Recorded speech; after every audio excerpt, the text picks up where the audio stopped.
on us when they're inside of us. No matter which way they turn, there we are. Imagine that this was a body and we were the Holy Spirit. Which way do you turn? To turn your back on the body in which you live. The Holy Spirit is inside of us and cannot abandon us as believers. We are never alone when God is with us, the Holy Spirit living inside of us. We surround Him. He lives inside of us, and we are never alone. But He doesn't just live there to live there. He lives there with a purpose. He has several jobs to do while He's in there. You see, when Jesus was on earth, He was limited in what He could do. He was one person, a physical being, living among us. He could teach us by His excellent word, and He could set an example for us to follow. But the Holy Spirit can touch us in a more intimate and direct fashion by being within each of us. Jesus could only be when He was here on earth at one time in one place. But the Holy Spirit can be with each of us all the time and in every place and touch our hearts instantly and continually. All Christians work for God. God has goals for us in our lives, and sometimes as we strive to meet those goals, as we strive to accomplish the tasks that God has set for us, we come to a point in our lives when we realize we just can't do it. The task that God has given us is beyond our ability. We are not qualified. You may have heard, I'm not qualified to teach Sunday school. I'm not a good prayer. I can't pray with people. People say, I can't tithe. I can't tell others about Jesus. That's just too intimidating. I could never go on a mission trip, leave the country, or tell people in a foreign country about God, or tell people in this country about Him. I'm not able to be a good pastor. And you know what? It's absolutely right. We aren't good enough. We aren't smart enough. We aren't strong enough to do the things that God has called us to do. And once we realize this, once we realize that we aren't able to do it, we're halfway to accomplishing it. We're halfway to accomplishing our impossible mission. Now, all we have to do is realize that the reason that God gave us a task too big for us to do is so that we will recognize Him in our lives working through us. Once we acknowledge that we can't do it, the next thing that we should do is turn to God and say, we can't do this, we need you. And God will say, okay, let's do it. He will enable us to accomplish all that He has called us to do.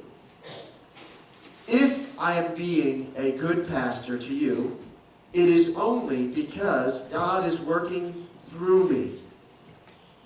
If I am being a bad pastor, it is because I'm trying to do it myself and not allowing God to work through me. If you want to accomplish the impossible mission that God has called you to do, rely on the Holy Spirit who lives within you, and God will work miracles through you.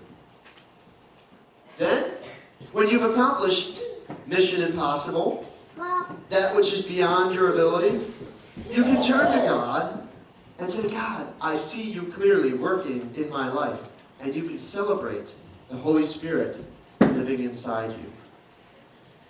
The Holy Spirit empowers us to do the impossible. But He not only empowers us to do the impossible, He teaches us and gives us understanding. You see, we live in a world filled with lies. Our culture lies to us. Our friends oftentimes lie to us. Satan lies to us. And you know what? Believe it or not, oftentimes we lie to ourselves.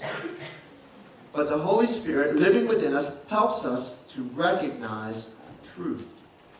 He helps us to discern between truth and untruth. He helps us to understand truth about God. He helps us to understand truth about the world, and He helps us to understand truth about our personal life and our own circumstances. See, we may be surrounded by lies. We may be immersed in a world of deception, but the Holy Spirit helps us to know truth. He helps us to see truth through the lies, and he helps us to discern fact between fact and fiction. He helps us to see clearly in a dark world. He's like an internal flashlight living within us. And every time we open our eyes or mouth, he shines out of us and illuminates our world so that we can see the things around us, so that we can judge for ourselves with his guidance the way things truly are, the way things are, the way they truly are, and not trust another blinded person's opinion. Our world is dark. The Holy Spirit living inside of us fills our lives with light. But sometimes in life, the darkness overwhelms us. Life on earth is often filled with pain. It's filled with turmoil or fear and uncertainty. Sometimes we get news that's like a sucker punch in our gut. Life deals us a blow that we never saw coming. Our knees have gone all rubbery. We had the wind knocked out of us. And lying on the floor, gasping for air, choking for breath, we feel that life is oppressive and suffocating. That the very existence of our souls is being choked out of us. We're hurting so bad that we don't know even what questions to ask. We want to pray, but we can't even form words. We want to cry out to God, but we only feel nauseous. And sometimes it gets so bad, it makes us not even want to cry out. When the darkness of life chokes off your prayers, the Bible tells us that the Holy Spirit, who is living inside of us, who knows what's happening, who sees our hurt and feels our pain with us, that same Spirit that some want to ignore jumps into action. When we are hurting so bad that we can't even pray to God, the Holy Spirit does it on our behalf. That's right, the Holy Spirit speaks words for us when we can't make them. When our eyes are dry from crying and we can't cry anymore, the Holy Spirit cries out to the Father on our behalf. He groans in heaven for our sake. He sighs deeply for our distress and expresses to God the Father our grief, so our pain does not go unnoticed in heaven. When we can't pray, he prays for us. He reenacts our suffering before the Father so that the Father knows just how badly our suffering is. Our pain is communicated in heaven by the Holy Spirit. He is with us in bad times, but he's also with us in good times.